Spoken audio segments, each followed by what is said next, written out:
Оқушылар, бүгін біз сендерге қызықты бір ойын алып келдім. Яғни, мынау не бала? Осы доппен ойнай отырып, басымызбен ойлай отырып, мына есептерін тек жауабын айтып шығамыз. Егер добыңыз алысқа ұшып кеткен жағдайда ғана ойынды тоқтатамыз. Сөйтіп келесі оқушы жалғастырамыз. Түсінікті? Иә. Алинурдан бастаймын. Алина, дайынсың ба? Кеттік енді. Дайын бол. Мен тек қана көрсетіп тұрам. 4, 3, Ойнаймыз.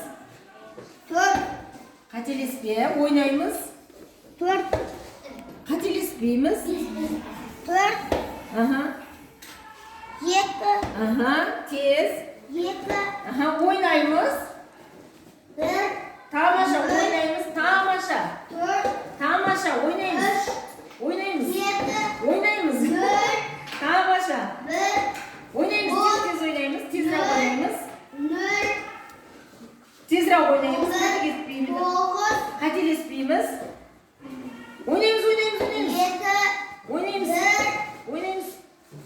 Ойнаймыз, ойнаймыз. Тоқтап қалуға болмайды. Аха, ойнаймыз. Тамаша. 5, Қателеспейміз. Ойнаймыз. Ойнаймыз, ойнаймыз. Тез, доппен тезірек ойнаймыз. Қазір доп тұрамыз. Тез. 8, Әпсен жауапты алмаймыз. Ойнамай алсаң жауап алмаймын. 20, Аха, тез, жылдам. 30, Болды. Міне керемет, тамаша. 4 қатарды 4-ші қатарға келгенше басынан тоқтап қалдық.